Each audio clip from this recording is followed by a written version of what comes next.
आजकालचं मुलींचं माहेर हे तुटलेलं आहे.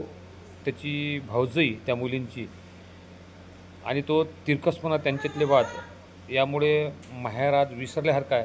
पण असं काही कुटुंब राहतात की ते माहेरला पहिल्यांदा प्राधान्य देतात आणि ह्या नवीन पिढीत हे लोक माहेरपेक्षा मोबाईलला प्राधान्य देतात. यांना का माहीत माहेर किंवा मामाचं गाव कसं असते. ती आतुरता वहिनी किंवा आईमध्ये असते. आज मुली त्यांचे नातू जेवायला बसले पण त्यांची वहिनी आणि आई सतत त्यांच्याकडे लक्ष देतात. हां तुम्ही